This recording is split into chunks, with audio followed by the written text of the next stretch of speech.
এজন্য আমরা যে মুসলমান এটা বুক ফুলিয়ে বলা যাবে তো? পৃথিবীর সব নবীরা মুসলমান ছিলেন। আল্লাহর দেয়া ধর্মের নাম হচ্ছে ইসলাম, এবং এই ইসলামের বিজয় অবশ্যম্ভাবী। পড়েন সুবহানাল্লাহ। যার প্রমাণ আমরা পত্রপত্রিকা খুললে, ইন্টারনেট ব্রাউজ করলে, BBC news, Al Jazeera news, CNN cable news নেটওয়ার্কের নিউজ পড়লে আমরা জানতে পারি যে গোটা বিশ্বের বিভিন্ন ধর্মাবলম্বী লোকেরা নিজেদের ধর্ম রেখে দিয়ে তারা কালিমা পড়ে মুসলমান হয়ে যাচ্ছে। খুশি লাগে আপনাদের? আপনারা কি জানেন যে আমরা ইবাদত করি মসজিদে, খ্রিস্টানরা ইবাদত করে কোথায়? গির্জায়, তাই না? গির্জাকে ইংরেজিতে কি বলে জানেন?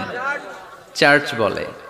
তো ইউরোপে এবং আমেরিকাতে যে গির্জাগুলো আছে, এই গির্জাগুলো তারা বিক্রি করতে শুরু করে দিয়েছে। এর কারণ খ্রিস্টানরা তাদের গির্জাগুলোতে ইবাদত করতে যায় না। আমরা তো নামাজ 3 ওয়াক্ত পড়ি, 2 ওয়াক্ত বা 5 ওয়াক্ত, 7 দিনে তো একবার হাজিরা দিতে যাই, ঠিক কিনা?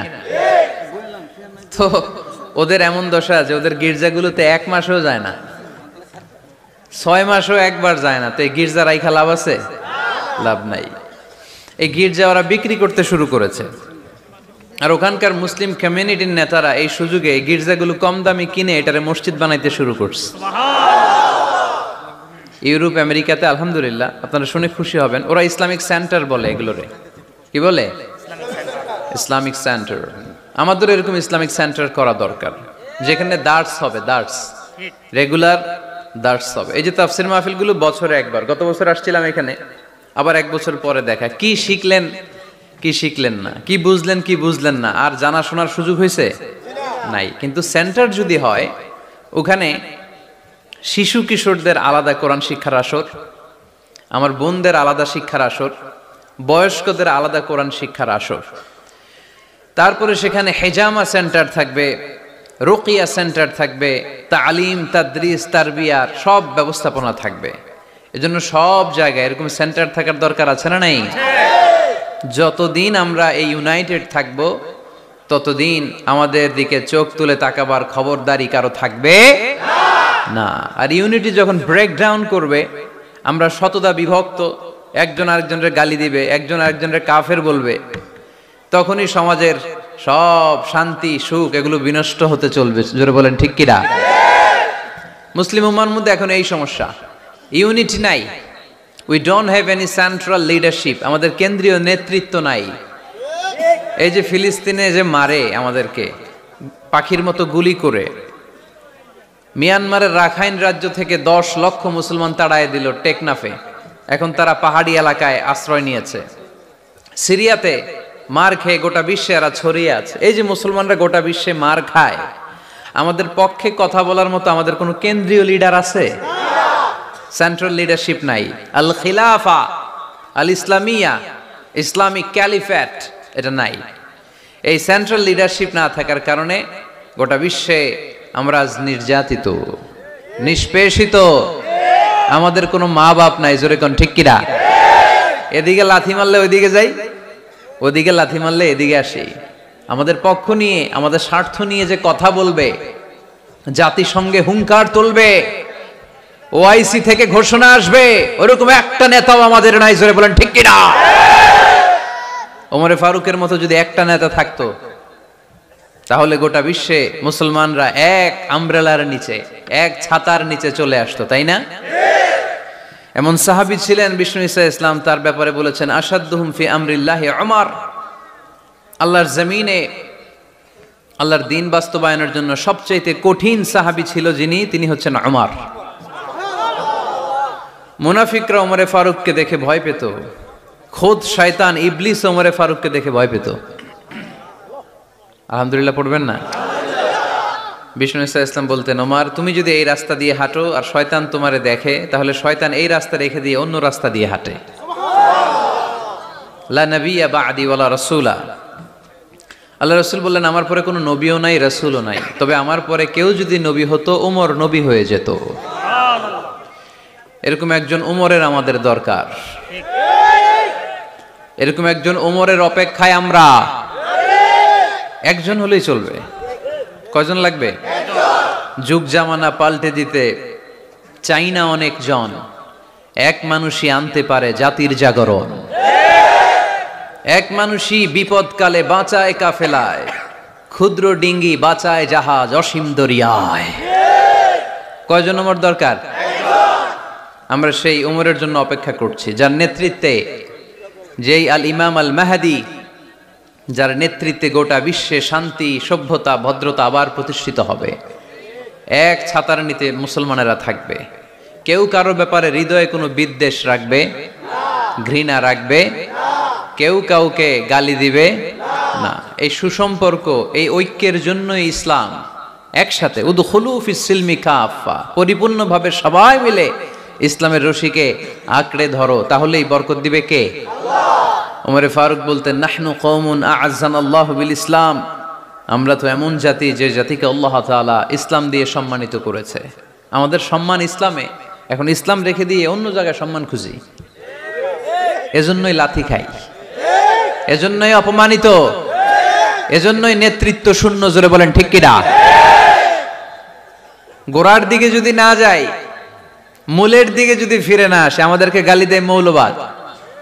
মৌলবাদ মানে হচ্ছে যে মূলের দিকে ফিরে আসে, return back to the root, শিখর থেকে, শেকড় থেকে শিখরে। শিখরে যেতে হলে আগে শেকড়ে যেতে হবে। জোরে বলেন ঠিক কিনা? এজন্য ঐক্যের কোনো বিকল্প নাই।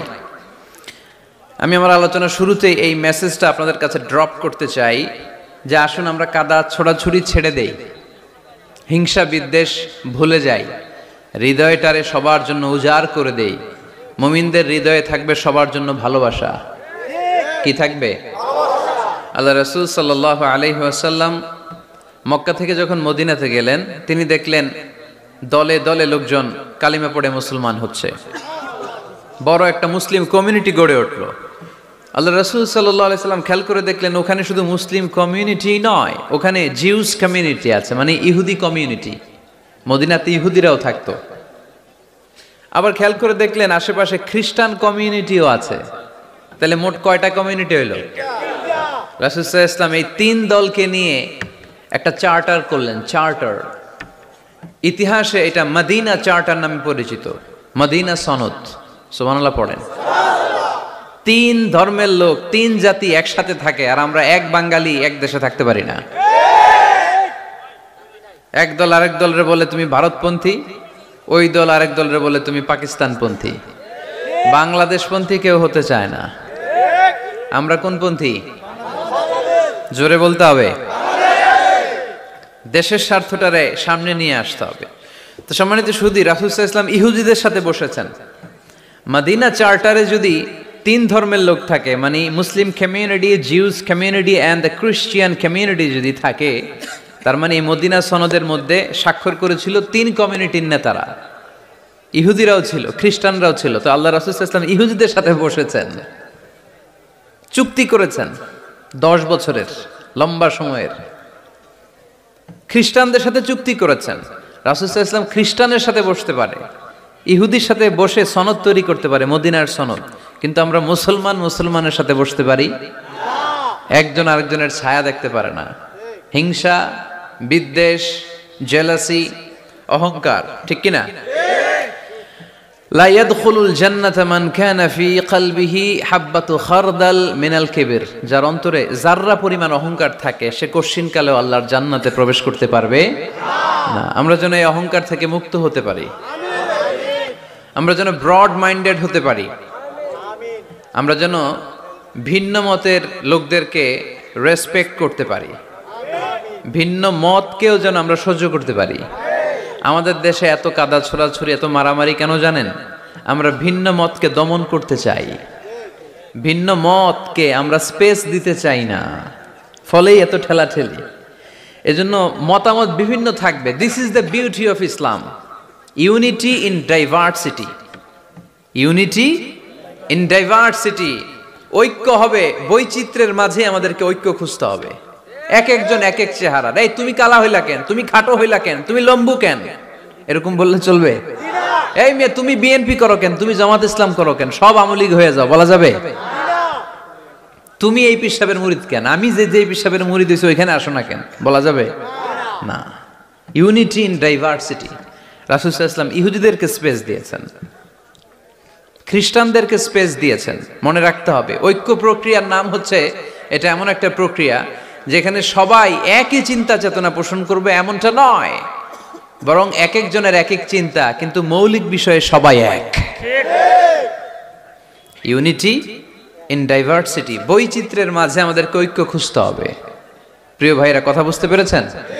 আপনারা কি ঐক্যের পক্ষে না বিপক্ষে? আমরা যেন ঐক্যবদ্ধ হতে পারি, আল্লাহ তুমি তৌফিক দান করো। আমরা যেন হিংসা বিদ্বেষ ভুলে যে ইসলামের কল্যাণে কাজ করতে পারি, তুমি তৌফিক দান করো। আরো জোরে পড়ি আমিন। লক্ষ্মীপুর দৌলত খাঁ বাড়ির যুব সমাজের উদ্যোগে আজকের 2 দিনব্যাপী তাফসীরুল কোরআনের মাহফিলের সমাপনী রজনী। আজকের প্রোগ্রামের সম্মানিত সভাপতি হচ্ছেন অধ্যক্ষ গোলাম সারোয়ার সাইদি পীর সাহেব, আড়াইবাড়ি দরবার শরীফ, আমার প্রিয় নানা ভাই। উনি ফোন করে বললেন যে আসবেন প্রোগ্রামে আর কি, তো আসতেছেন আমার সাথে দেখা করার জন্য। অনেকদিন দেখা হয় না, মাঝখানে মালয়েশিয়াতে গিয়েছিলেন। 2 নানা নাতি মিলে ঘুরছি অনেক জায়গায়। মালয়েশিয়ার এক মন্ত্রণালয়েও আমরা অনেক ঘুরলাম, অনেকের সাথে আমরা মিটিং করলাম। তো হঠাৎ করে শুনলাম এখন স্টেজে ওঠার আগে নানা ভাই অসুস্থ হয়ে গেছেন, শ্বাসকষ্ট হচ্ছে, আসার কথা ছিল, এখন হসপিটালে যাবেন। তো আমরা আমার প্রিয় নানা ভাইয়ের জন্য সবাই মিলে আজকের প্রোগ্রাম থেকে দোয়া করি, আল্লাহ তাআলা যেন শিফায়ে কামেলা আজেলা নাসিব করে, খুব দ্রুত সুস্থ হয়ে আবার যেন দাওয়াতি কাজে মনোনিবেশ করতে পারে, আল্লাহ তৌফিক দান করুক। আজকের প্রোগ্রামের সহসভাপতি হচ্ছেন মাওলানা আমিরুল ইসলাম সিদ্দিকী, খতিব, লক্ষ্মীপুর কেন্দ্রীয় জামে মসজিদ। আসছেন উনি? আচ্ছা, আপনি। প্রধান অতিথি জনাব অ্যাডভোকেট রাশেদুল কাউসার ভূঁইয়া জীবন, চেয়ারম্যান উপজেলা পরিষদ। আসছে? বিশেষ কাজে ঢাকা। বিশেষ অতিথি জনাব ইখতিয়ার আলম রনি, সাধারণ সম্পাদক বাংলাদেশ আওয়ামী লীগ, 9 নং কায়েমপুর ইউনিয়ন শাখা। আসছে? মাশাআল্লাহ। তারপর আপনাদের এখানে আইন মন্ত্রী আপনাদের পাশের গ্রামে, ওনার লোকেরা এসে দেখা করলো, আমি সালামও বললাম। ওনার আম্মা অসুস্থ, দোয়া চেয়েছে, আমরা দোয়া করি ওনার আম্মাকে আল্লাহ তাআলা সুস্থতা দান করুক। সম্মানিত ভাইরা, আমরা আর কথা না বাড়িয়ে সরাসরি আলোচনায় চলে যাই। আমি আপনাদের খেদমতে পবিত্র কালামুল্লাহ মাজিদের সূরাত আলে ইমরানের 133 নম্বর আয়াত তেলাওয়াত করেছি। সূরাটার নাম হচ্ছে সূরাত আলে ইমরান, ইমরানের বংশধর। ইমরান কে ছিল আপনারা জানেন? মারিয়াম আলাইহিস সালামের পিতা, ঈসা আলাইহিস সালামের নানা। সুবহানাল্লাহ পড়বেন না? ওনাদের ফ্যামিলিটা আল্লাহ তাআলার কাছে এতটাই পছন্দনীয় ছিল যে এই ফ্যামিলির নামে আল্লাহ কোরআনে একটা সূরাই দিয়ে দিলেন, আলে ইমরান। আরবিতে পরিবার বা ফ্যামিলি, এটা বোঝানোর জন্য আরবিতে 2টা শব্দ ব্যবহার হয়, এক হচ্ছে আহাল আর একটা আল। আহাল এটা সম্মানিতদের ক্ষেত্রেও হয়, আবার সাধারণ মানুষদের ক্ষেত্রেও হয়। যেমন রাসূল সাল্লাল্লাহু আলাইহি ওয়াসাল্লামের পরিবারবর্গ, ওনারা অনেক সম্মানিত। তো আল্লাহ রাসূল সাল্লাল্লাহু আলাইহি ওয়াসাল্লামের পরিবারের ক্ষেত্রে বলা হয় আহলে বাইত। আবার আমার পরিবার, আপনার পরিবার, আমাদের পরিবার বা স্ত্রী, এটা বোঝাতেও আরবিতে আহাল শব্দটা ব্যবহৃত হয়। কিন্তু আল শব্দটা সাধারণ কোনো ফ্যামিলির ক্ষেত্রে আল্লাহ ব্যবহার করেন নাই। ভালো হোক বা খারাপ হোক, সম্ভ্রান্ত হওয়া লাগবে, ডিগনিফাইড এন্ড প্রেস্টিজিয়াস ফ্যামিলির হওয়া লাগবে। ডিগনিফাইড ফ্যামিলির যদি হয়,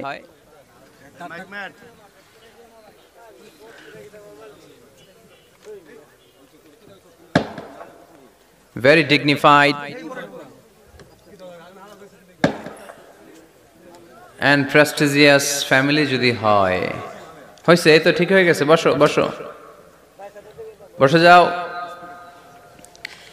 very dignified and prestigious family যদি হয়, সেক্ষেত্রে আল্লাহ কোরআনে আল বলেছেন।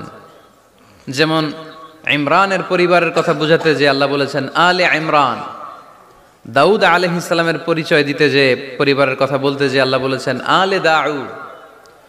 আবার ফেরাউনের বংশ বা পরিবারের কথা বলতে যে আল্লাহ বলেছেন আলে ফেরাউন। তাহলে পরিবারের আরবি 2টা, একটা আল আর একটা আহাল। আহাল এটা সম্মানিত এবং সাধারণ উভয় ক্ষেত্রেই ব্যবহার করেন আল্লাহ তাআলা। আর আল এটা শুধু ডিগনিফাইড অ্যান্ড প্রেস্টিজিয়াস ফ্যামিলি, ভালো হোক ফ্যামিলিটা বা খারাপ হোক সেক্ষেত্রে আল্লাহ ব্যবহার করেন।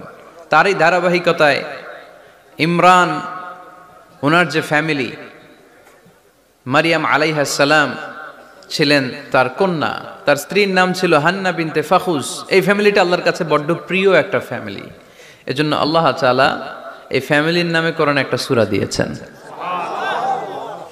কোরআনের চ্যাপ্টারাইজেশন গুলো অনেক সুন্দর। আমি প্রায় বলে থাকি মানুষের নামে সূরা, প্রাণীর নামে সূরা, বংশের নামে একটা সূরা আছে, সূরাতু কুরাইশ আছে না?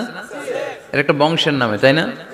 প্রাণীর নামে আছে বড় প্রাণী, ছোট প্রাণী। স্থলের সবচেয়ে বড় প্রাণী হাতি, আছে না সূরা? সূরা ফিল। আবার স্থলের সবচেয়ে ছোট প্রাণী পিঁপড়া, আছে না? আন্নাম, সূরাতু আন-নামল। তারপর মৌমাছির নামে আছে সূরা, সূরাতু আন-নাহল। মধু খান তো আপনারা? মধু, খাঁটি মধু পাওয়া যায় এলাকায়, খুব পাওয়ারফুল খাবার। কিন্তু সাইবেরিয়ান এলাকায় ওরা মদ খায়। জিজ্ঞেস করলাম কেন? কয় খুব ঠান্ডা। আমি বললাম মধু খাইও, আরো বেশি গরম হবা। মদ খেলেও শরীর গরম হয়, কিন্তু মধু খেলে তার চেয়ে বেশি গরম হয়। রাসূল সাল্লাল্লাহু আলাইহি ওয়াসাল্লাম মধু খেতেন। কিছু কিছু হাদিয়া আল্লাহ রাসূল সাল্লাল্লাহু আলাইহি ওয়াসাল্লাম ফিরিয়ে দিতেন না। এর মধ্যে একটা হচ্ছে মধু। মধু দিলে বলতেন না যে না নিব না। আতর ফিরিয়ে দিতেন না। বালিশ, বালিশ খুব পছন্দ করতেন আল্লাহ রাসূল। ঠেকনা দিয়ে বসতে পছন্দ করতেন। সুবহানাল্লাহ পড়েন। রাসূল সাল্লাল্লাহু আলাইহি ওয়াসাল্লামের কাছে একটা কসমেটিক্সের বক্স থাকতো সব সময়, জরুরি 5-6টা জিনিস এর ভেতরে থাকতো। ওখানে আল্লাহ রাসূল সাল্লাল্লাহু আলাইহি সাল্লাম চিরুনি রাখতেন। চিরুনি, আপনারা চুল আঁচড়ান তো চিরুনি দিয়ে, সবসময় পরিপাটি থাকবেন, এটা সুন্নাহ। পরিচ্ছন্ন, ফিট থাকা, সবসময় গেট আপটা ভালো থাকা, এটা সুন্নাহ। আল্লাহ রাসূল সাল্লাল্লাহু আলাইহি ওয়াসাল্লাম কোনো বিদেশি ডেলিগেট আসলে তাদের সাথে দেখা করার আগে সময় নিতেন, নিজেকে গুছিয়ে নিতেন। সুবহানাল্লাহ পড়েন। চুলগুলো আঁচড়ে রাখতেন এই চিরুনি দিয়ে। তাহলে ব্যক্তিগত কসমেটিক্স বক্সে আল্লাহ রাসূল সাল্লাল্লাহু আলাইহি ওয়াসাল্লাম যে জিনিসগুলো রাখতেন তোর মধ্যে একটি হচ্ছে চিরুনি। 2 নাম্বার আল্লাহ রাসূল সাল্লাল্লাহু আলাইহি ওয়াসাল্লাম জাইতুনের তেলের একটা ছোট্ট বোতল রাখতেন। ওয়াত্তিনি ওয়াজ জাইতুন, অলিভ অয়েল। অলিভ অয়েলের ওয়াজ করেছি গত বছর। যেখানেই আমার সাথে লোকজনের দেখা, কয় হুজুর এখন থেকে অলিভ অয়েল মাখি আমি, এজন্য সুন্দর হয়ে গেছি। তো অলিভ অয়েল রাখতেন, চিরুনি রাখতেন। এরপরে সুরমা দানি রাখতেন, সুরমা, চোখে আল্লাহ রাসূল সাল্লাল্লাহু আলাইহি ওয়াসাল্লাম সুরমা দিতেন। এরপর আল্লাহ রাসূল সাল্লাল্লাহু আলাইহি ওয়াসাল্লাম উতুর রাখতেন, উতুর পারফিউম, আতর দিতেন। কিছু কিছু বিষয় আছে আরবাউন মিন সুনানিল মুরসালিন, 4টা সুন্নাহ আছে, সব নবীদের সুন্নাহ, সবাই এটা করেছেন। এর মধ্যে একটা হচ্ছে উতুর, সব নবীরা আতর দিতেন। সুবহানাল্লাহ বাড়িতে যাই বলেন আতর দিবেন, এটা সুন্নাহ। আপনার ইমপ্রেশনটাকে আরো সুন্দর করবে। First impression lasts long. প্রথম দেখায় যারে ভাল লাগে এটা সবসময় ভাল লাগে, ঠিক কিনা? প্রথমেই যদি কারোর সাথে কথা বলতে যাওয়ার পরে দেখা যায় আপনারা দেখতে খারাপ লাগে, গায়ে দুর্গন্ধ, আসবে আর আপনার কাছে? আসবে না। এরপর আসিওয়াক, ওই কসমেটিক্স বক্সে আল্লাহ রাসূল সাল্লাল্লাহু আলাইহি ওয়াসাল্লাম মেসওয়াক রাখতেন। কি রাখতেন? এটাও সব নবীদের সুন্নাত। তো আমরা যেন পরিপাটি থাকি সবসময়, সবসময় যেন পরিপাটি থাকি। তো মৌমাছির নামে সূরা দিলেন। এরকম এক ভাই বলল যে মাকড়সার নামে, হ্যাঁ, আল আনকাবুত নামে সূরা দিয়েছে। এভাবে আল্লাহ তাআলা পরিবারের নামে সূরা দিয়েছেন। ওই সূরাটার নাম আলে ইমরান। কি নাম? সূরাটার নাম হচ্ছে আলে ইমরান। সূরাটার নাম কি? আলে ইমরান। এখানে আল্লাহ তাআলা 133 নম্বর আয়াতে আমাদের অ্যাপ্রোচিং ঠিক করে দিয়েছেন। ডানে যাব না বায়ে যাব? কই যাবেন? ডানে যাবেন। ডানে আছে ক্ষমা আর আছে জান্নাত। ডানে আছে কি? আর আছে জান্নাত। সবাই বলেন ডানে আছে কি? ক্ষমা আর আছে জান্নাত। ডান দিকে গেলে আল্লাহর ক্ষমা পাওয়া যাবে আর জান্নাত পাওয়া যাবে। এই দুইটাই তো দরকার, বেশি কিছু লাগে নাকি? আর বাম দিকে গেলে আল্লাহর ক্রোধ, রাগ আর জাহান্নাম। বাম দিকে গেলে আল্লাহর ক্রোধ বা রাগ আর জাহান্নাম। ডানে গেলে কি? প্রথমে ক্ষমা আর জান্নাত। এই দুইটা শব্দ একটু মুখস্থ রাখতে হবে আজকে। ক্ষমা আর জান্নাত, দুইটা জিনিস পাওয়া যায় ডানে গেলে। 1 নাম্বার, 2 নাম্বার। সবাই বলেন, 1 নাম্বার, 2 নাম্বার। এবার আঙ্গুল উঁচু করে বলেন,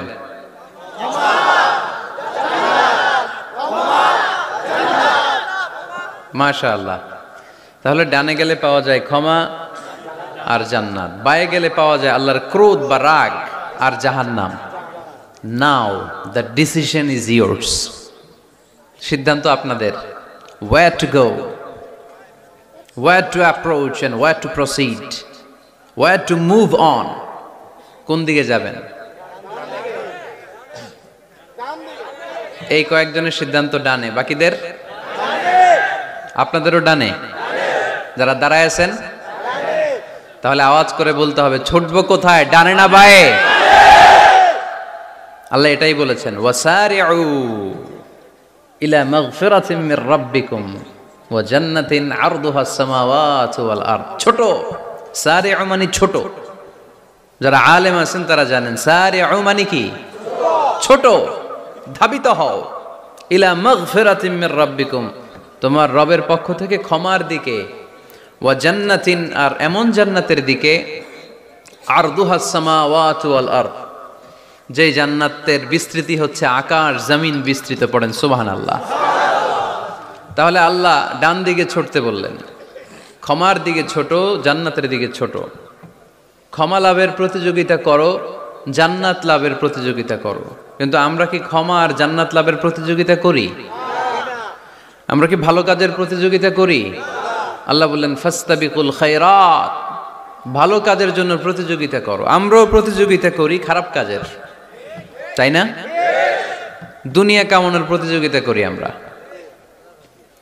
কি করে বেশি অর্থ উপার্জন করে যায়, হালাল পন্থায় হোক বা হারাম পন্থায় হোক, টাকা কামানোর প্রতিযোগিতা আছে না নাই? ক্ষমতার দাপট দেখিয়ে লড়াইয়ে টিকে থাকার প্রতিযোগিতা করি আমরা, জোরে কোন ঠিক কিনা? আমরা প্রাসাদ বানানোর প্রতিযোগিতা করি, আমরা বিশ্ব সুন্দরীর প্রতিযোগিতা করি, আমরা প্রতিযোগিতা করি কে হবে মাসুদ রানা। এটাও জানেন আপনারা?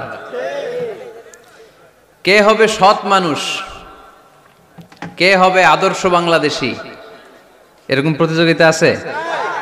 সবাই কি হইতে চায়? মাসুদ রানা। বিশ্ব সুন্দরীর প্রতিযোগিতা, মাসুদ রানার প্রতিযোগিতা, টাকা কামানোর প্রতিযোগিতা, ক্ষমতার লড়াইয়ে টিকে থাকার প্রতিযোগিতা। কিন্তু আল্লাহ বললেন নো, ফাস্তাবিকুল খায়রাত, ভালো কাজের প্রতিযোগিতা করো। আল্লাহ বুঝাতে চাইলেন দুনিয়ার ক্ষণস্থায়ী প্রতিযোগিতায় নেমে সময় নষ্ট করো না, ভালো কাজের প্রতিযোগিতা করো। আর ক্ষমার জান্নাত লাভের জন্য ছোট। এটা এমন জান্নাত যেই জান্নাতটা আকাশ জমিন বিস্তৃত। সুবহানাল্লাহ পড়ে। ওয়াসারিউ ইলা মাগফিরাতিম মির রাব্বিকুম ওয়া জান্নাতিন আরদুহাস সামাওয়াতু ওয়াল আরদ উইদ্দাত লিল মুত্তাকিন। সুবহানাল্লাহ পড়েন। ও আমার গোলামেরা, আমার বান্দারা, ছোট, দৌড়াও, জান্নাতের দিকে দৌড়াও, ক্ষমার দিকে দৌড়াও। ক্ষমা অর্জনের জন্য প্রতিযোগিতা করো, জান্নাত লাভের প্রতিযোগিতা করো। এমন জান্নাত আরদুহাস সামাওয়াতু ওয়াল আরদ, যেই জান্নাত আকাশ জমিন পর্যন্ত বিস্তৃত। বিশাল জান্নাত। জান্নাতে কি ধাক্কাধাক্কি আছে? ঠেলাঠেলি? জায়গা নিয়ে মারামারি? আমাদের বাংলাদেশে জায়গা নিয়ে মারামারি আছে না নাই? কোর্ট পর্যন্ত গড়ায়, তাই না? সামান্য 1 বিঘা জায়গার জন্য কোথায় চলে যায়? কোর্টে। কোর্ট পর্যন্ত গড়ায়। কিন্তু জান্নাতে এই জায়গা নিয়ে ধাক্কাধাক্কি হবে? বিশাল জান্নাত, বিশাল জান্নাত। সর্বশেষ যেই লোকটা 1000 বছর জাহান্নামে পড়ার পরে জান্নাতে ঢুকবে, ওই লোকের জান্নাতের যে সাইজ হবে এটা এই দুনিয়ার সাইজের 10 গুণ বড় হবে। আগের কালে আমাদের যে দরজাগুলো ছিল গ্রাম বাংলায়, দরজাগুলোর 2টা কপাট ছিল, জানেন? 2টা কপাট একসাথে আইনার পরে তালা লাগাইতো। এখনই না 1 কপাটের দরজা শার্ট করে খুলে যায়। এখনো আছে? তো আল্লাহ রাসূল সাল্লাল্লাহু আলাইহি ওয়াসাল্লাম বললেন জান্নাতের যে দরজার 2টা কপাট, এই 2টা কপাটের একটা কপাট কত বড় শোনো। ইন্না আল মিসরাআইন মিন মাসারি'আল জান্নাহ মা বাইনা মাক্কাহ ওয়া হাজার। জান্নাতের দুই দরজার দুই কপাটের একটার সাইজ হচ্ছে সৌদির মক্কা শহর থেকে বাহরাইনের হাজার শহর যত দূর, জান্নাতের একটা কপাটের দূরত্ব তত দূর। এর মানে হচ্ছে সৌদির মক্কা শহর থেকে বাহরাইন যত দূর, ওই হিসাবে কয়েকশো কোটি লোক, কয়েকশো একসাথে জান্নাতে ঢুকবে। এক ধাক্কায় কয়েকশো কোটি কিংবা কয়েক হাজার কোটি ঢুকে যাবে। তাহলে ওই জান্নাতে কোনো ধাক্কা ধাক্কি, ঠেলাঠেলি, কিলাকিলি, সুবহানাল্লাহ পড়েন। ওয়াসারিউ ইলা মাগফিরাতিম মির রাব্বিকুম ওয়া জান্নাতিন আরদুহাস সামাওয়াতু ওয়াল আরদ উইদ্দাত লিল মুত্তাকিন। আল্লাহ বললেন ক্ষমার দিকে ছোট, আর এমন জান্নাতের দিকে ছোট যেই জান্নাতটা আকাশ জমিন বিস্তৃত। উইদ্দাত লিল মুত্তাকিন, মুত্তাকিনদের জন্য এই জান্নাতকে তৈরি করে রেখেছে কে? আল্লাহ। তার মানে জান্নাত একটা সাম্প্রদায়িক জায়গা। জান্নাত একটা কি জায়গা? যেখানে মুত্তাকিরা ছাড়া কেউ ঢুকতে পারবে নাকি সবাই ঢুকতে পারবে? সবাই ঢুকতে পারবে না, ওখানে শুধু মুত্তাকিনরা ঢুকতে পারবে। উইদ্দাত লিল মুত্তাকিন, এটা মুত্তাকিনদের জন্য আল্লাহ তাআলা তৈরি করে রেখেছে। হাদিসে কুদসিতে আল্লাহ তাআলা বলেছেন, এই উইদ্দাতের এই শব্দের ব্যবহারই করেছেন আ'দাতু লিইবাদিয়াস সালিহিন, আমি আমার নেককার বান্দাদের জন্য এমন জান্নাত বানিয়েছি মা লা আইনুন রাআত, পৃথিবীর কোনো চোখ ওই জান্নাতের সৌন্দর্য দেখে নাই। ওয়ালা উযুনুন সামিআত, পৃথিবীর কোনো কান জান্নাতের কোনো সুন্দর শব্দের আওয়াজ শুনে নাই। ওয়ালা খাতারা আলা কলবি বাশার, মানুষ কল্পনাও করতে পারবে না যে জান্নাত কত সুন্দর। সুবহানাল্লাহ, সুবহানাল্লাহ আরো আসতে পড়েন। আল্লাহ বললেন উইদ্দাত লিল মুত্তাকিন, আমি আমার মুত্তাকিন বান্দাদের জন্য তৈরি করেছি। মুত্তাকিরা ছাড়া কেউ জান্নাতে প্রবেশ করতে পারবে নাকি? পারবে না। এখন মুত্তাকি কারা, তাদের বর্ণনা আল্লাহ সামনে দিবেন, শুনবেন আপনারা? আচ্ছা, এটা হচ্ছে কোরআনের একটা বর্ণনা ভঙ্গি।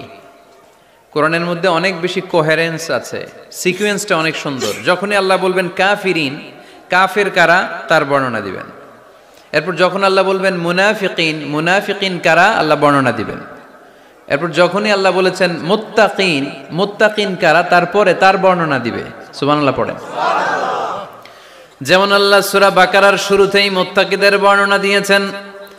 আল্লাহ দ্ব্যর্থহীন কণ্ঠে ঘোষণা করে বলেছেন যালিকাল কিতাবু লা রাইবা ফীহি হুদাল লিল মুত্তাকিন, এই কিতাবটা এমন কিতাব যেই কিতাবে কোনো সন্দেহ নাই, আর এটা হুদাল্লিল মুত্তাকিন। সবাই বলেন হুদাল্লিল মুত্তাকিন, এটা মুত্তাকিদের জন্য পথ প্রদর্শনকারী। যে কাউকে এই কিতাব পথ দেখায় না।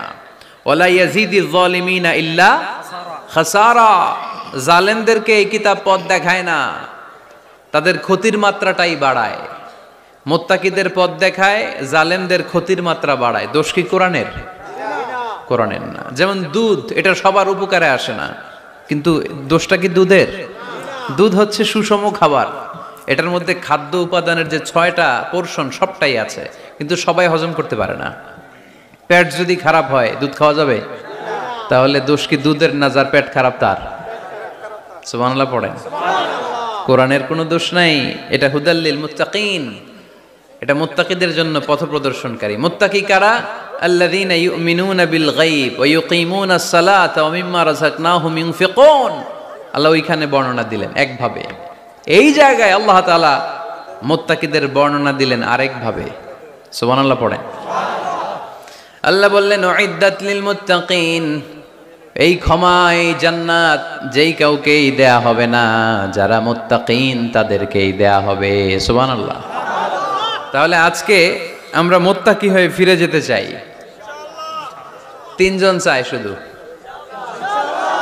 এখন 15-20 জন হয়েছে। সবাই চান? এলাকার লোকদের একটু গলায় সাউন্ড কম এমনি আগে থেকেই, তাই না? কিছু এলাকা আছে, আমরা তো সারা দেশ চড়ে বেড়াই। We move from the one corner of the country to the another corner. আজকে আছি সকালে এখানে, এরপরে চলে গেছি কক্সবাজার, এরপর আবার খুলনা। তো আমরা জানি কাদের গলায় জোর বেশি। ফেনীতে নোয়াখালীতে বক্তার কথা কওয়া লাগে না, কথা কয় শ্রোতারা। আমরা ক বললে টাইনা নিয়ে ওটার কলিকাতা বানাইয়া স্লোগান। কলিকাতা কই নাই আমি, শুধু ক বলছি। কি বলছি? ওটারে টাইনা কি বানাইছে? কলিকাতা। তো শ্রোতাদের একটা বড় রোল আছে, they have huge role in this তাফসীর প্রোগ্রাম। আপনাদের একটা ভালো রোল প্লে করতে হবে। আপনারাই পারেন আমাদের থেকে আলোচনা বের করে নিয়ে আসতে।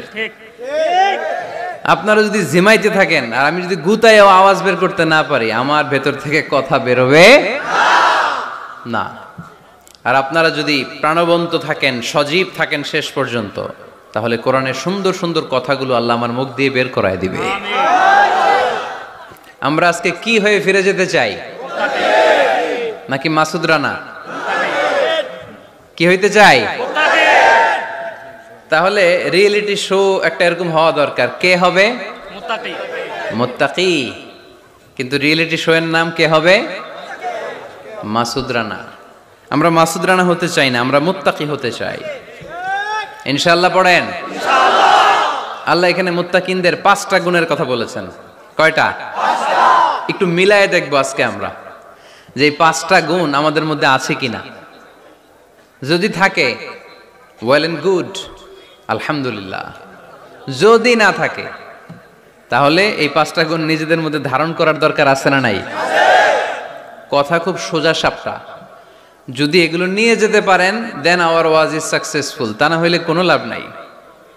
কোনো লাভ আছে? এত ক্যামেরা, এত লাইটিং ফাইটিং করে কি লাভ? এই যে ছুটে আসছেন শীতের রাত, আমি তো এত জেলায় ঘুরলাম, এরকম শীত পাই নাই। আপনাদের লক্ষ্মীপুরে যেই শীত, মাশাআল্লাহ।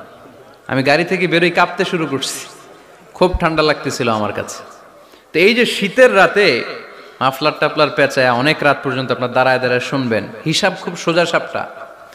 মুত্তাকি হয়ে ফিরে যেতে চাই, জীবন পাল্টাতে চাই, সময় নষ্ট করতে আসি নাই। সময়ের অনেক দাম, সময়ের দাম দিতে শিখেন। সময়গুলো অনেক দামি। সো আজকের আলোচনা থেকে আমরা কিছু নিয়ে যাব, শিখে যাব। আর কি হয়ে ফিরে যাব? বৈশিষ্ট্য কয়টা? তাহলে একটু চেক করবো যে আছে কিনা আমাদের মধ্যে এই গুণগুলা। থাকলে ভালো, অনেকের হয়তো আছে। যদি না থাকে এগুলো আমাদের ধারণ করতে হবে। কথা কি ক্লিয়ার না? আলহামদুলিল্লাহ। মুত্তাকির প্রথম বৈশিষ্ট্য আল্লাযীনা ইউনফিকুনা ফিস সাররাই ওয়াদ দাররা। মুত্তাকিনরা সুখে দুঃখে সব সময় দান করে, সচ্ছল অসচ্ছল উভয় অবস্থায় দান করে।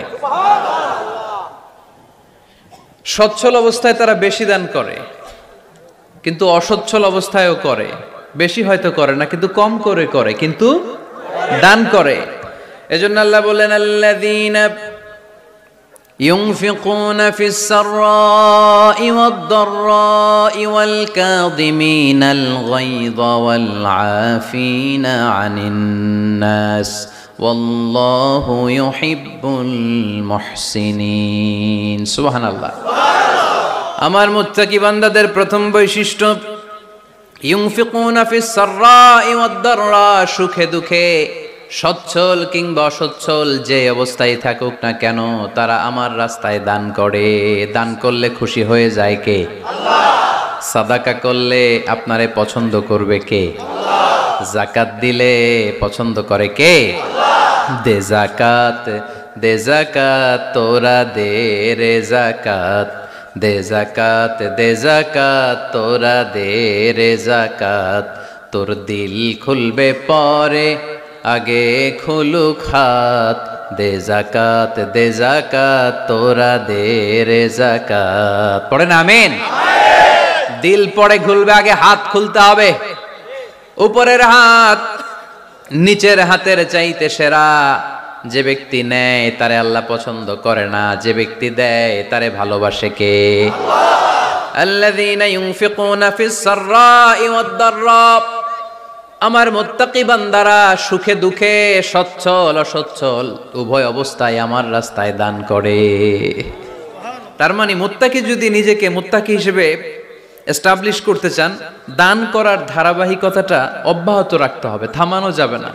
একটা সময় ভালো যাচ্ছে আমার, বেশি করে দিচ্ছি, আবার সময় খারাপ যাচ্ছে, কম করে দিব, কিন্তু দিব। দেওয়ার ধারাবাহিকতা থামানো যাবে? কেউ এসে আপনার কাছে চাচ্ছে, এই যে আপনি দিতে পারতেছেন, এই তৌফিকটা দিল কে? প্রাইভেট কারে চড়ে চড়ে আপনি ঘুরে বেড়ান, জ্যামে গাড়ি আটকালে গ্লাসে এসে নক করে, পথবঞ্চিত শিশুরা আহা খেতে পায় না, বৃষ্টিতে ভিজে, ভাঙ্গা একটা থালা নিয়ে স্যার 2টা টাকা দেন। অনেকে ধমক দিয়ে তাড়িয়ে দেয়। এই যে আপনি ধমক দিছেন, ওরে প্রাইভেট কারে বসাইতে পারে কে? আপনার হাতে ভাঙ্গা থালা দিয়ে রাজপথে নামায় দিতে পারে কে?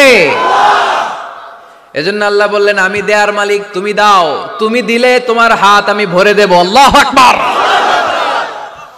মদিনার জমিনে সবচাইতে গরীব সাহাবীর নাম ছিল সাইয়েদনা বেলাল আল হাবাশী রাদিয়াল্লাহু তাআলা আনহু। বিশ্বনবীর খাস মুয়াজ্জিন, ইথিওপিয়া থেকে ইসলামের সুশীতল ছোঁয়ায় এসে মদিনায় বিশ্বনবীর হাতে হাত রেখে কালিমা পড়ে মুসলমান হয়েছে। দেখতে ছিল কুচকুচে কালো, কিন্তু হৃদয়টা ছিল সাদা। মদিনার সবচাইতে গরীব সাহাবী। লজ্জাস্থান ঢাকার মতো একটা লুঙ্গি ছিল, এছাড়া আর কিছু ছিল না। শুধু আমাদের লজ্জাস্থান ঢাকার মতো একটা লুঙ্গি আছে, আর কিছু নাই। এরকম কে কে আছেন? হাত তোলেন। কেউ নাই। তার মানে আল্লাহ আমাদের অনেক দিয়েছে, ঠিক কিনা? মদিনার সবচেয়ে গরীব সাহাবীর নাম বেলাল রাদিয়াল্লাহু তাআলা আনহু। লজ্জাস্থানটা ঢাকার কাপড় ছাড়া তার কিছু ছিল না। ওই বেলাল রাদিয়াল্লাহু তাআলা আনহুকে ডেকে বিশ্বনবী বললেন, আনফিক ইয়া বেলাল, ও বেলাল তুমিও আল্লাহর রাস্তায় দান করো। সুবহানাল্লাহ। আনফিক ইয়া বেলাল লা তাখশা মিন যিল আরশি ইকলালা, ও বেলাল আল্লাহর ধনভাণ্ডারে কমতি নাই, তুমি দান করো, তোমারও বাড়ায়া দিবে কে? যে বেলাল রাদিয়াল্লাহু তাআলা আনহু লুঙ্গিটা পরা ছাড়া আর কোনো সম্পদই ছিল না, এই লুঙ্গিটাই সম্পদ, আর কিচ্ছু নেই। ওই বেলালকে বিশ্বনবী বলেছেন, দান করো বেলাল, কিপটামি করো না। যে রবের সন্তুষ্টির জন্য তুমি দান করবা, ওই রবের কোনো কমতি নাই, ঘাটতি নাই। গোটা বিশ্বের সবার সব ডিমান্ড পূরণ করে দিল, যার যত চাহিদা সব দিয়ে দিল, আমার আল্লাহর ধনভাণ্ডারের 1 ইঞ্চিও কমবে না। এজন্য মুত্তাকিদের প্রথম বৈশিষ্ট্য, আল্লাযীনা ইউনফিকুনা ফিস সাররাই ওয়াদ দাররাই ওয়াল কাযিমিনাল গায়যা ওয়াল আফিনা আনিন নাস ওয়াল্লাহু ইউহিব্বুল মুহসিনিন। মুত্তাকিনদের প্রথম বৈশিষ্ট্য, সুখে দুঃখে সব সময় দান করে একজনের খুশির জন্য। তিনি কে? দান করলে যে আল্লাহ বাড়ায় দেয়, বিশ্বাস হয়? বিশ্বাস হয়? বাড়িয়ে দিবে আল্লাহ। মাসালুল লাযীনা ইউনফিকুনা ফি সাবিলিল্লাহি কামাসালি হাব্বা أنبتت 7 سنابل في كل سنبلة 100 حبة والله يضاعف لمن يشاء والله واسع عليم। سبحان الله পড়ে। আল্লাহর রাস্তায় দানের দৃষ্টান্ত চারা গাছের মতো। যেই চারা গাছ রোপণ করে দিলে সেখান থেকে শীষ গজায় 7টা। ওই 7টা শীষ থেকে, প্রতিটা শীষ থেকে হয় শত শস্য দানা, মানে 700। আপনি 1 টাকা দান করলে আল্লাহ 7 গুণ, 100 গুণ থেকে 700 গুণ বাড়ায় দিবে। আল্লাহর প্রাচুর্যতার কোনো কমতি নাই, আল্লাহর ভান্ডারে কোনো ঘাটতি নাই, আছে? এজন্য দিতে হবে। কি করতে হবে? দিলে নতুন করে আসে, না দিলে আসে না। বিশ্বাস হয়? অনেকে বিশ্বাস করে না। আল্লাহ বলেন, আনফিক ইয়া আদম উনফিক আলাইক, হে বনি আদম দাও, দিলে আমিও দেব। অনেকে আমরা ধরে রাখি দেখে নতুন কিছু আসে না। আপনার হাতে 5 কেজির একটা বস্তা, তো এটা ধরে রাখলে আরেকটা নিতে পারবেন? এটা ফালাই দিলে না 10 কেজি ধরতে পারবেন? কথা কয় না? 5 কেজির এটা দিয়ে দেন, 20 কেজি আসবে। 20 কেজির ওইটা দিয়ে দেন, 40 কেজি আসবে। আর 5 কেজি ধরে রাখলে নতুন কিছু আসবে। আনফিক ইয়া ইবনা আদম উনফিক আলাইক, হে বনি আদম দান করো, তুমি দিলে আমি তোমারে দিব। সুবহানাল্লাহ পড়েন। তবে এই দানটা গোপনে হলে ভালো। প্রকাশ্যে দান করলেও আল্লাহ কবুল করে, কিন্তু গোপনে করলে বেশি খুশি হয় কে? গোপন দান। আল্লাহ তাআলার রাগ আর ক্রোধ যদি আপনার উপর থেকে থাকে, গোপন দান আল্লাহর ক্রোধ আর রাগকে কমিয়ে দেয়। গোপন দান করলে আল্লাহ খুশি হয়ে যায়। আল্লাহর যদি কোনো রাগ, গোসা, ক্রোধ থাকে আপনার উপর, এটা কমে যাবে। 7 শ্রেণীর ব্যক্তিকে আল্লাহ তাআলা আরশের নিচে ছায়া দিবেন কিয়ামতের দিন, যেদিন সে ছায়া ছাড়া আর কোনো ছায়া থাকবে না। এর মধ্যে 1 শ্রেণীর ব্যক্তি, রজুলুন তাসাদ্দাকা বিসাদাকা ফাআখফাহা হাত্তা লা তা'লামু শিমালুহু মা তুনফিকু ইয়ামিনুহু। 1 শ্রেণীর ব্যক্তি, 7 শ্রেণীর মধ্যে 1 শ্রেণীর ব্যক্তি যারা আরশের নিচে ছায়া পাবে, যে ব্যক্তি গোপনে দান করে। কত গোপনে? ডান হাত কি দিছে, বাম হাত টের পায় নাই। তার মানে অনেক গোপনে দান করেছে। এই গোপনে দান করলে খুশি হয় কে? আল্লাকা সিররুন ইনদাল্লাহ বাইনাকা আনতা ওয়া বাইনাল্লাহ, আল্লাকা সাদাকাতুন তাখফা লা ইয়ালামুহা ইল্লাল্লাহ, আল্লাকা সিররুন ইনদাল্লাহ বাইনাকা আনতা ওয়া বাইনাল্লাহ, আল্লাকা সাদাকাতুন তাখফা লা ইয়ালামুহা ইল্লাল্লাহ। সুবহানাল্লাহ পড়ে। আল্লাকা সিররুন ইনদাল্লাহ, তোমার আর তোমার রবের মাঝে গোপন কোনো ডিলিংস আছে কি, যেটা তুমি আর তোমার রব শুধু জানো? তোমার জীবনে এমন গোপন দান আছে নাকি যেটা আল্লাহ ছাড়া কেউ দেখেনি? ওই দানগুলোরে পছন্দ করে কে? আল্লাহ। যারা দুনিয়ার বুকে সচ্ছল এবং অসচ্ছল অবস্থায় দান করে, কিয়ামতের দিন আমল নামা দেখে তারা অবাক হয়ে যাবে, বলবে আল্লাহ এত ভালো কাজ আমি দুনিয়ায় করি নাই, হয়তো এটা আমার আমল নামা নয়, ফেরেশতারা ভুল করে অন্যের আমল নামা আমাকে দিয়ে দিয়েছে। আল্লাহ বলবেন না আমার ফেরেশতারা ভুল করে না। ফেরেশতারা ভুল করে নাকি? তোমার আমল নামাই তোমার হাতে পৌঁছেছে। দানকারী বলবে আল্লাহ এত ভালো কাজ আমি করি নাই, কি করে এত আমলের পাহাড়? আল্লাহ বলবে ওই যে আমার খুশির জন্য, আমার ভালোবাসায় দুনিয়ার বুকে যে তুমি দান করেছো, ওই দানের সওয়াবটাকে পাহাড় পরিমাণ বড় করে আমি আল্লাহ নিজ দায়িত্বে তোর আমল নামায় ঢুকিয়ে দিয়েছি। সেই বুখারীর বর্ণনা, কামা ইউরাব্বি আহাদুকুম ফুলুয়াহু, তোমরা তোমাদের গাভী যেমনে পালো। বাছুর পালন কারা কারা দেখি লক্ষ্মীপুরে? মাশাআল্লাহ, অনেক গরু টরু আছে তো এলাকায়। ছাগল পালন কারা কারা? ওট পালন কারা কারা দেখি? ওট নাই তো আল্লাহ রাসূল সাল্লাল্লাহু আলাইহি ওয়াসাল্লাম বললেন, তোমরা যেমনি ওটের বাচ্চা পালো, বাছুর পালো, পেলে পোষে যেমনি বড় করো, তোমার ওই ছোট্ট দান, ওই দানটা যেহেতু আমার খুশির জন্য দিয়েছিলা, ওইটারে আমি পালছি। তোমরা যেমনি বাছুর পালছো, আমি আল্লাহ তোমার ছোট্ট দানের সওয়াবটাকে পেলেছি, পেলে পুষে ইয়া বড় উহুদ পাহাড়ের সমান করে এরপরে তোমার আমলনামায় উঠাইয়া দিছি। তাহলে মুত্তাকি বান্দার প্রথম গুণ, তারা দান করে। ইউনফিকুনা ফিস সাররাহ। লক্ষ্মীপুরের ভাইয়েরা খেয়াল করে শুনেন, মুত্তাকি বান্দাদের প্রথম গুণ, সুখে থাকি আর দুঃখে থাকি আল্লাহর রাস্তায় দান করব আমরা, ঠিক কিনা? সর্বাবস্থায় দান করতে হবে। ফিস সাররা, সুখের সময়ও করব, অফিদ দাররা, দুঃখের সময়ও করব। সুখের সময় যদি আমি বছরে 10,000 টাকা দান করি, দুঃখের সময় 10 টাকা তো দিতে পারবো। কথা বুঝে নাই বোধহয়? কষ্টের সময় অল্প দিব, কিন্তু দেয়ার ধারাবাহিকতাটা আমরা চালিয়ে যাব। পারা যাবে? তাহলে মুত্তাকিদের প্রথম গুণ, আল্লাযীনা ইউনফিকুনা ফিস সাররাই ওয়াদ দাররাই ওয়াল কাযিমিনাল গায়যা ওয়াল আফিনা আনিন নাস ওয়াল্লাহু ইউহিব্বুল মুহসিনিন। মুত্তাকিনদের প্রথম গুণ, সুখে দুঃখে মুত্তাকিরা আল্লাহর রাস্তায় দান করে। এটা বোঝা গেছে না? মনে থাকবে কতক্ষণ? হ্যাঁ, কাল কি ভুলে যাবে? আজীবন? হ্যাঁ, আজীবন মনে থাকবে?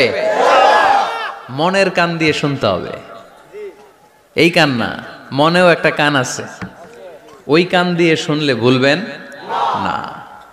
তাহলে মুত্তাকিদের প্রথম বৈশিষ্ট্য, যেহেতু আমরা মুত্তাকি হয়ে ফিরে যেতে চাই, মুত্তাকিদের প্রথম বৈশিষ্ট্য আমরা জানলাম, যারা সুখে দুঃখে কি করে? দান করলে বাড়ায় দেয় কে? ধৈর্য রাখলে নতুন কিছু পাওয়া যায়? ওটা ছেড়ে দেন, ওটা দিয়ে দেন, তাহলে নতুন কিছুর ব্যবস্থা করবে কে? তাহলে এটা বুঝে ফেলছেন না? হজম হয়েছে? হজম, এটার হজম করে ফেলেন। হয়ে গেছে গা? আচ্ছা, এবার আল্লাহ বললেন মুত্তাকিনদের 2 নাম্বার বৈশিষ্ট্য, ওয়াল কাযিমিনাল গায়যা। মুত্তাকি বান্দারা তাদের রাগকে হজম করে, রাগ সংবরণ করে, ক্রোধকে নিয়ন্ত্রণ করে। সুবহানাল্লাহ পড়েন। এইবার আসছে কঠিন ওয়াজ। এবার একজনকে হুজুর এটাই তো পারি না, এটাই তো পারি না, এটা পারতে হবে আপনাকে মুত্তাকি হতে চাইলে। ওয়াল কাযিমিনাল গায়য, মুত্তাকিনরা নিজেদের রাগকে সংবরণ করে, রাগ হজম করে, রাগের সময় নিজের উপর নিয়ন্ত্রণ রাখে। আমাদের অনেকের অনেক রাগ, এত রাগ, রাগের সময় হিতাহিত জ্ঞান থাকে না, এরকম আছে না নাই? রাগ কিন্তু অনেক ভয়ঙ্কর, জানেন? রাগ বেশি কার কার? লক্ষ্মীপুরের দেখি তো, খাইছে আছে তো দেখি, 3-4 জনের রাগ আছে না? বাকি সব আল্লাহর ওলি। লক্ষ্মীপুরের ঘরে ঘরে রাগ? আচ্ছা, লক্ষ্মীপুরের মানুষ অনেক ভদ্র, শান্তশিষ্ট, রাগ টাগ নাই। হ্যাঁ, বাঙ্গালায় তো এই রাগ ভয়ঙ্কর। এটা রাগ কিন্তু ভয়ঙ্কর। মানুষ যখন রাগ করে তখন তার হিতাহিত জ্ঞান থাকে, কি করে কি বলে সে জানে।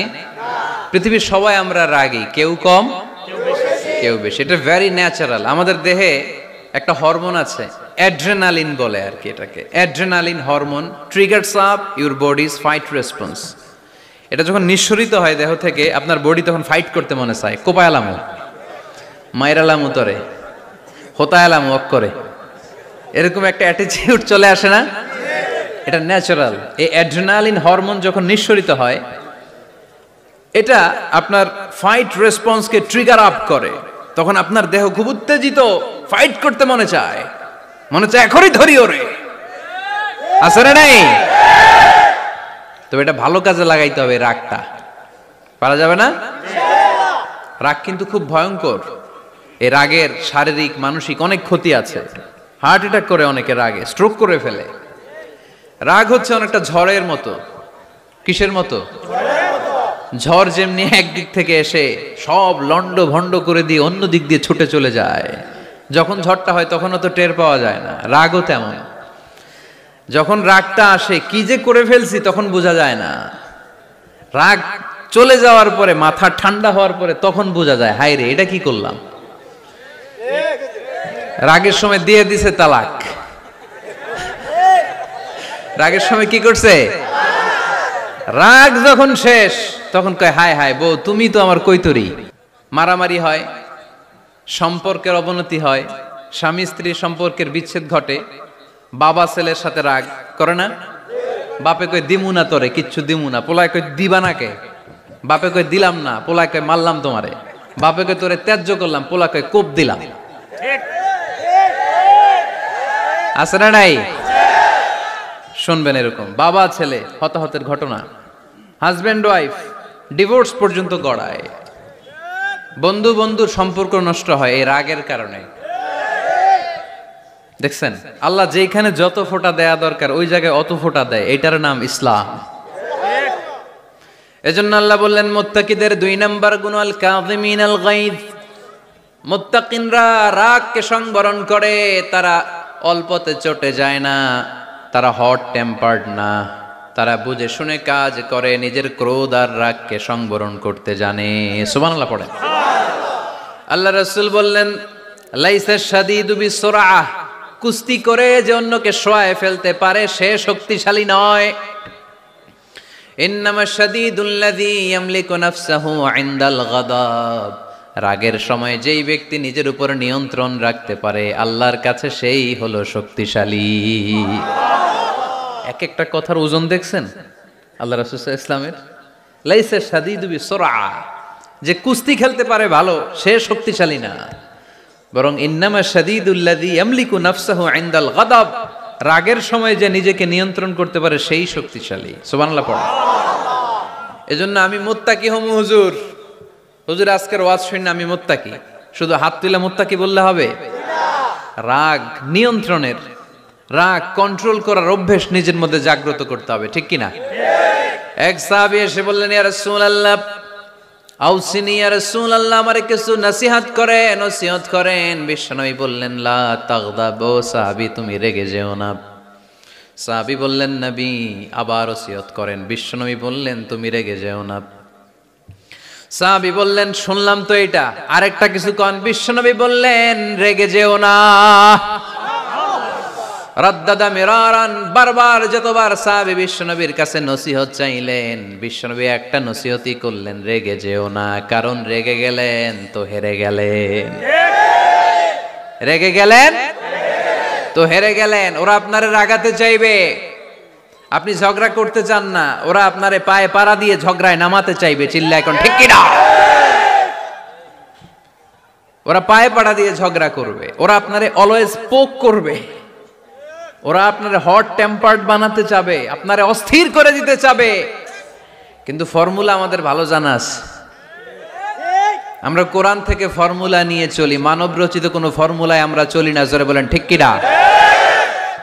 মুত্তাকিনদের 2 নাম্বার বৈশিষ্ট্য, ওয়াল কাযিমিনাল গায়জ, মুমিনরা নিজেদের রাগকে নিয়ন্ত্রণ করে। রাগ নাইকার, ক্ষোভ নাইকার, কিন্তু মুমিনরা মুত্তাকিনরা চাইলেই রাগ দেখায় না, তারা রাগকে কি করে? পারবেন ইনশাআল্লাহ। আজকে থেকে ভাবির আর বকবেন না তো, ঝগড়া করবেন না তো, ছেলে মেয়েদের উপর উত্তেজিত হবেন না তো, হ্যাঁ? রাগারাগি করবেন? মনে থাকবে তো? আল্লাহ রাসূল সাল্লাল্লাহু আলাইহি ওয়াসাল্লাম কখনোই রাখতেন না। সুবহানাল্লাহ নাই?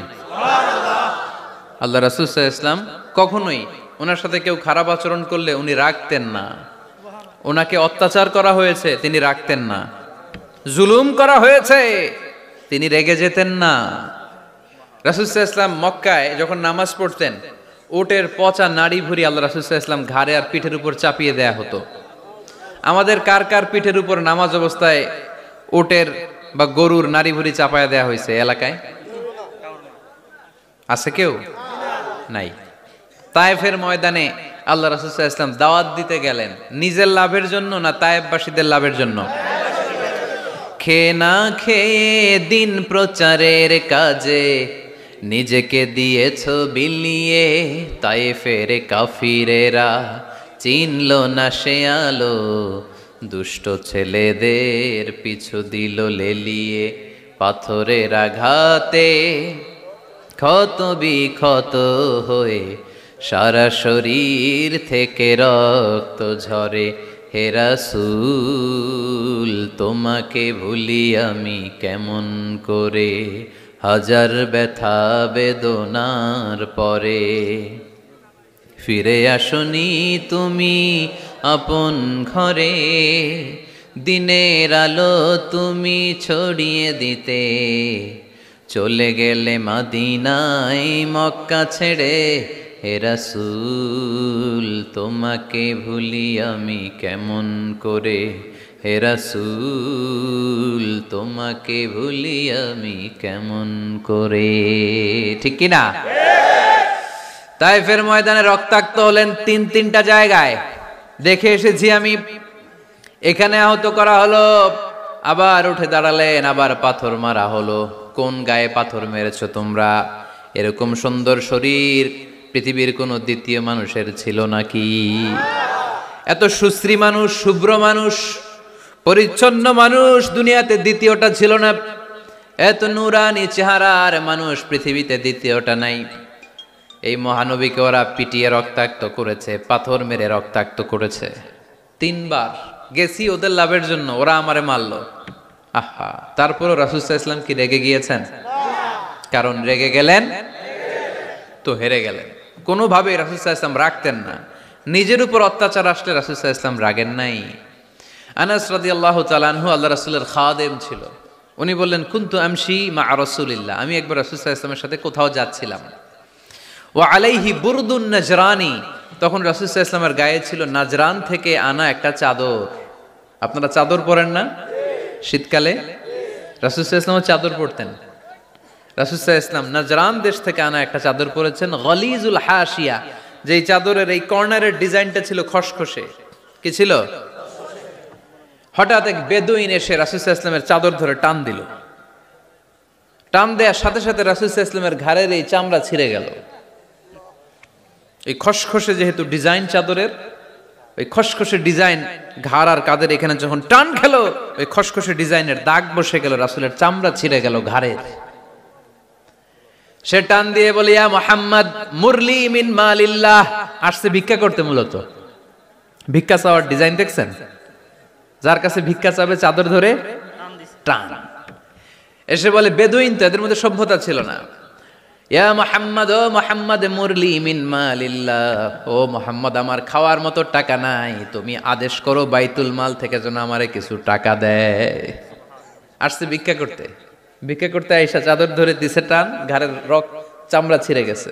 রাসূল সাল্লাল্লাহু আলাইহি ওয়াসাল্লাম ব্যথা পেয়েছেন। ফালতাফাতা ইলাইহি রাসূলুল্লাহ, আল্লাহ রাসূল সাল্লাল্লাহু আলাইহি ওয়াসাল্লাম তার দিকে তাকালেন, তাকিয়ে ফাদহিক, একটা মুচকি হাসি দিলেন। আমি রাস্তা দিয়ে চাদর গায়ে দিয়ে হাঁটতেছি, এক ফকির আইসা কয়, ভিক্ষা দেন, টাকা দেন বলে আমার চাদর টান দিছে, আর ওই চাদরে আমার ঘাড়ের চামড়া ছিঁড়ে গেছে। কি করব আমি? আপনি কি করবেন?